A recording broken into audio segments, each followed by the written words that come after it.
Ini hadis yang juga paling sering dijadikan dasar oleh sebagian orang yang bilang Allah itu ada di langit. Hadis sahih ya akhi, Nabi yang bilang begini. Oke, hadisnya katakan sahih. Tapi pemahaman Anda sudah sahih atau belum? Biasakan begitu Pak. Ainallah, di mana Allah? Terjemahan ainallah, di mana Allah? Ya, terjemahannya di mana Allah? Saya dulu pernah buat video menjelaskan pendapat para ulama bahwa pertanyaan di mana Allah itu keliru. Kemudian ada orang nuduh, wah Anda menyalahkan Nabi Muhammad kalau begitu. Kan Nabi Muhammad yang nanya ainallah katanya. Kedudukannya secara maknawi berada di atas hamba-hambanya. Tempat kita bersandar. Tuh saya ngomong Pak, Allah tempat kita bersandar. Maksudnya Allah punya tempat gitu ya? Maksudnya Allah itu sebagai sebuah lokasi gitu maksudnya. Mengatakan Anda Allah punya tempat, Allah tempat kita bersandar, kan bukan maksudnya. Sama kayak pertanyaan gini Pak, kalau misalnya Bapak ngelihat anak Bapak kurang ajar begitu sama orang tua. Mana bakti kamu sama orang tua kamu? Mana bakti kamu? Di mana bakti kamu kepada orang tua kamu? Kan pertanyaan di mana tidak menanyakan tempat ketika itu. Menanyakan kedudukan. Mana kedudukan orang tua Anda di hadapan Anda?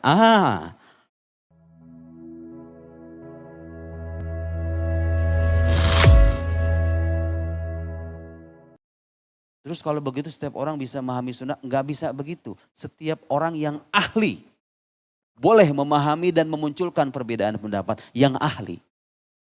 Kita yang tidak ahli merujuk pada pendapat yang ahli. Ulama satu pendapat bilang begini, yang pendapat kedua bilang begini, hormati dan terima. Jangan bilang yang ini enggak berpegang teguh kepada sunnah, kamu doang yang berpegang teguh kepada sunnah. Tanpa disadari Pak, ketika orang pakai celana cingkrang, terus kemudian dia menuduh saudaranya tidak sunnah, ada kesombongan dalam hatinya, hayo dia terjebak dalam hadis ini, hayo siapa yang berpegang teguh kepada sunnah ketika itu? Ada yang bertentangan dengan sunnah itu, merasa pakaian Anda lebih baik, yang lain semuanya menyimpang dari ajaran Nabi Muhammad, Anda merasa paling baik, bukankah itu kesombongan yang dikecam dalam hadis ini? Kan? Merasa berpegang teguh kepada sunnah, pada akhirnya terjatuh dalam penyimpangan, tanpa disadari kan? Nah. Jadi ada unsur kesombongan. Naam. Wa fi riwayat Muslim, ada lagi riwayat Muslim menyebutkan man jarra izarahu la yuridu bidzalika illal makhilah. Siapa yang mengulurkan pakaiannya dan dia tidak menginginkan kecuali kesombongan. Tuh udah lebih jelas ini. Orang pakai pakaian menjulur ke bawah mata kaki dan dia tidak meniatkan kecuali kesombongan saja. Wajar sebetulnya ya. Kalau kita timbang tanpa kita kasih penjelasan juga wajar aja itu dikutuk sama Tuhan. Karena ada unsur kesombongan. Fa innallaha la yanzur ilaihi yaumal qiyamah. Ada lagi hadis la yanzurullah yaumal qiyamah ila man jarra izarahu bataran. Bataran sama. Ada unsur sombong, intinya begitu. Ada unsur kesombongan. Walhasil ini bukti kedua. Bahwa berpegang teguh kepada sunnah itu tidak bisa dengan mencomot satu dua hadis saja. Harus diiringi dengan pemahaman yang komprehensif. Pemahaman yang menyeluruh, pemahaman yang lurus dan tepat. Dan hanya para ahli yang bisa mengetahui itu. Bukti kedua tuh Pak.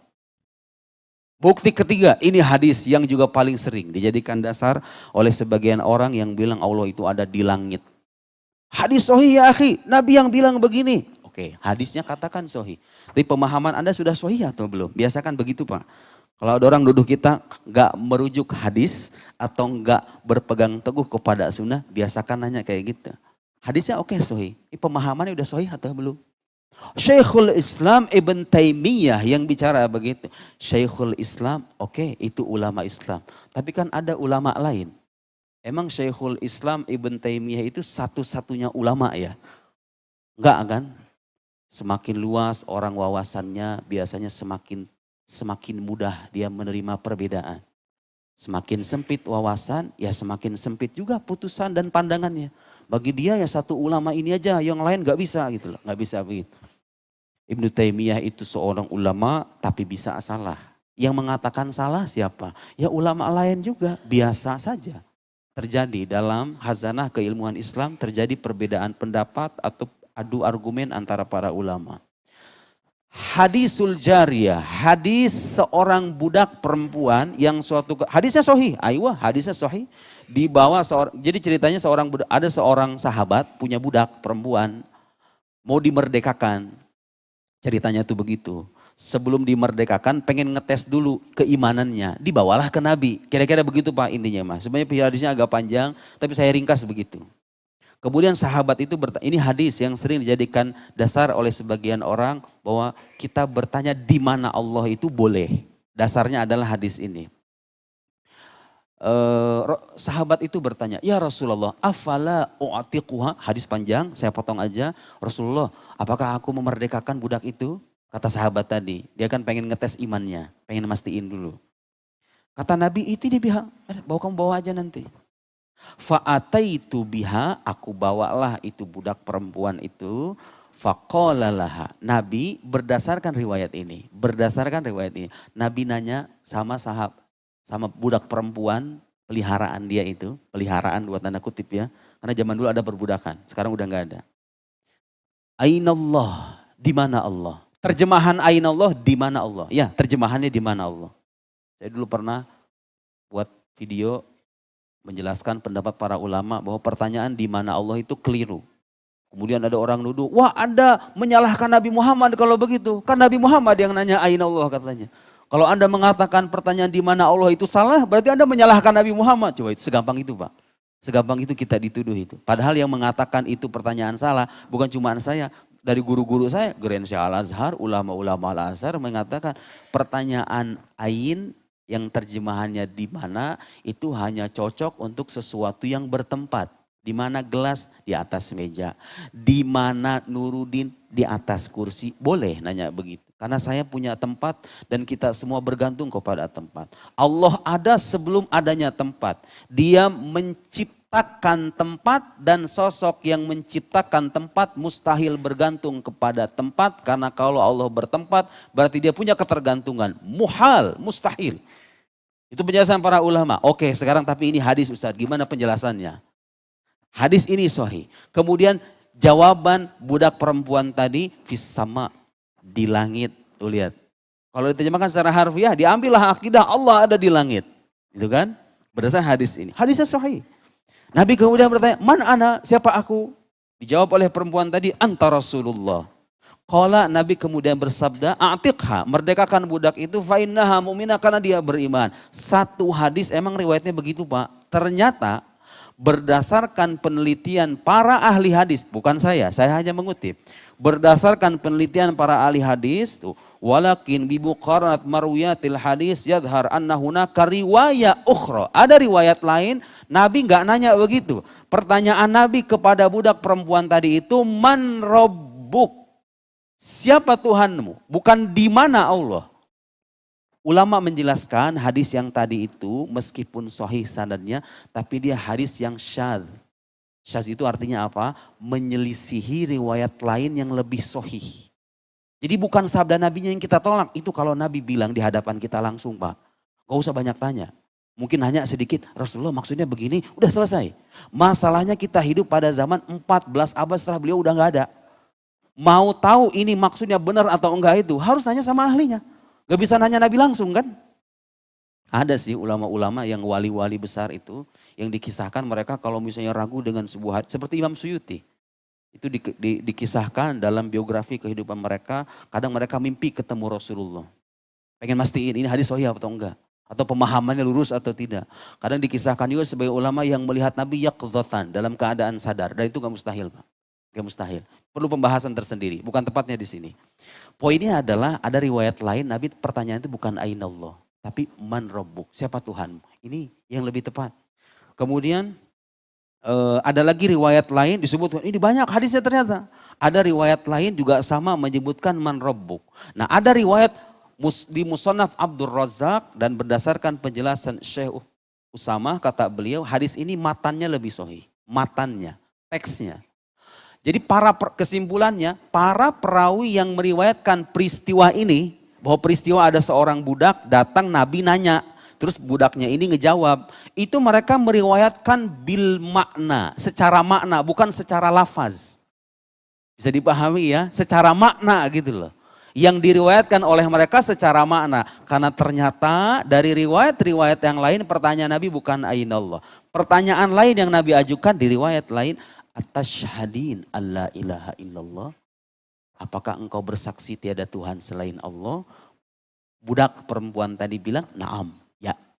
Wa anna Muhammadan Abdullah wa Rasuluh, Muhammad hambanya dan utusannya. Qalat na'am, ya. Wa annal maut wal ba'tsa haq. Kau meyakini kematian dan hari kebangkitan itu benar? Qalat na'am, ya. Wa anal jannah wan nar haq, surga dan neraka itu benar? Qalat na'am, ya. Falamma farag qala a'tiq au amsik. Selesai tanya jawab Nabi dengan budak itu, kata Nabi, boleh kamu merdekakan, boleh kamu tahan. Riwayat ini. Riwayat lain bertanya tidak dengan redaksi ainallah. Oke, gak bisa Ustadz. Ainallah ini hadis sahih. Andai pun itu hadis diterima kesahihan lafaznya, ada ulama yang memaknai pertanyaan aina di situ maksudnya bukan menanyakan tempat, tapi menanyakan kedudukan. Perempuan itu mengisyaratkan ke langit untuk menunjukkan bahwa sosok yang disembahnya adalah zat yang maha tinggi. Bukan berarti ada di sono, bukan. Kayak kita orang Indonesia, kenapa kamu urung begini? Udah sih, serahin aja sama yang di atas tuh. Kita ngomong serahin sama yang di atas, maksudnya Allah itu kedudukannya secara maknawi berada di atas hamba-hambanya. Tempat kita bersandar. Tuh saya ngomong Pak, Allah tempat kita bersandar. Maksudnya Allah punya tempat gitu ya? Maksudnya Allah itu sebagai sebuah lokasi gitu, maksudnya mengatakan Allah punya tempat, Allah tempat kita bersandar, kan bukan maksudnya. Sama kayak pertanyaan gini Pak, kalau misalnya Bapak ngelihat anak Bapak kurang ajar begitu sama orang tua, mana bakti kamu sama orang tua kamu? Mana bakti kamu? Di mana bakti kamu kepada orang tua kamu? Kan pertanyaan di mana tidak menanyakan tempat ketika itu, menanyakan kedudukan. Mana kedudukan orang tua Anda di hadapan Anda? Ulama lain berpendapat begitu. Kemudian ketika perempuan mengarahkan telunjuknya ke langit, Imam Nawawi diantaranya, Imam Ahlus Sunnah wal Jamaah, kata Imam Nawawi, isyarah ilal ulu. Itu dia sedang mengisyaratkan ketinggian, derajat. Bukan berarti Tuhannya ada di sana. Kemudian tidak kalah penting Bapak Ibu sekalian, Nabi itu sepanjang sejarah hidupnya. Kalau pengen nguji iman seseorang, bukan dengan pertanyaan ainallah, iya kan? Kalau ada orang musyrik, orang kafir pengen masuk Islam, syahadatnya gimana Pak? Asyhadu an la ilaha illallah wa asyhadu anna Muhammad Rasulullah, ya kan? Jadi ini hadis riwayat syaz, syaz itu artinya yang aneh. Sementara Nabi itu sepanjang hayatnya kalau pengen nguji iman seseorang, ini kan konteksnya pengujian iman. Si budak ini pengen diuji keimanannya. Nabi itu sepanjang hidupnya kalau pengen nguji iman seseorang, yang ditanya itu dua hal saja. Percaya keesaan Allah atau tidak? Percaya aku sebagai utusannya atau tidak? Itu saja. Berarti kalau begitu, hadis yang matannya lebih sahih adalah hadis riwayat Musannaf Abdul Razak tadi. Yang Nabi bertanya, atasyhadin alla ilaha illallah wa anna Muhammadan abduhu wa rasuluh. Apakah engkau bersaksi tiada Tuhan selain Allah, Muhammad adalah utusannya? Ini yang benar. Jadi kita tidak bermaksud untuk menyalahkan pertanyaan Nabi. Justru yang kita ingin kemukakan itu pertanyaan, kalaupun Anda terima lafaznya, maknanya bukan nanya tempat. Kenapa? Karena Nabi jelas lebih paham Quran ketimbang kita. Al-Quranul Karim tegas menyatakan, laisa kamitslihi syai' wa huwas samiul basir. Tidak ada yang semisal dengan Allah, tidak ada yang semisal. Kalau Allah ditanya di mana dan maksud kita nanya tempat, berarti Allah itu mirip aja kayak kita, punya tempat, punya lokasi gitu loh. Sementara Quran mengatakan gak ada yang semisal dengan Allah Subhanahu wa taala. Ini tidak kalah penting.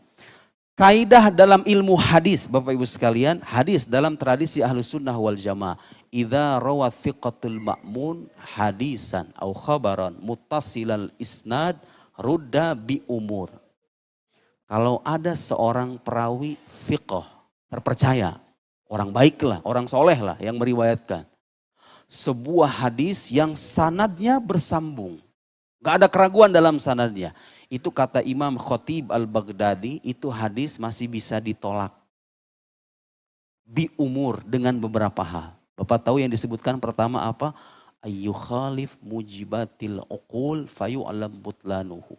Menyelisihi hukum akal yang bersifat pasti. Ketika itu kita tahu hadis ini batil, kata beliau. Jadi hadis walaupun sanadnya sahih, kalau matannya muskil, dalam arti apa? Menyelisihi yang lebih sahih atau menyelisihi hukum akal. Ingat Bapak Ibu sekalian, hukum akal di sini bukan pemahaman orang awam yang subjektif itu, bukan. Hukum akal yang sifatnya universal. Orang baru tahu hukum akal kalau belajar ilmu logika. Hukum-hukum universal. Sayangnya zaman sekarang kadang-kadang orang tuh kadang-kadang merasa antipati dengan istilah akal karena yang dimaksud itu pemahaman kita yang beda-beda itu. Bukan. Menyalahi hukum akal yang bersifat pasti. Saya beri contoh hadis ini. Hadis ini kalau kita terima Allah bertempat, keyakinan Allah bertempat itu bertentangan dengan penalaran rasional yang matang. Karena begini, Allah subhanahu wa ta'ala dalam keyakinan semua muslim, mau salafi, syiah, sunni, asy'ariyah, maturidi, semuanya sepakat. Allah tidak bermula. Allah subhanahu wa ta'ala tidak bermula. Tidak ada awalnya. Kalau Anda mengatakan Allah bertempat, sementara tempat itu memiliki permulaan, konsekuensi logisnya, sosok yang kita katakan tidak bermula itu jadi punya permulaan. Allah seandainya ada di langit misalnya.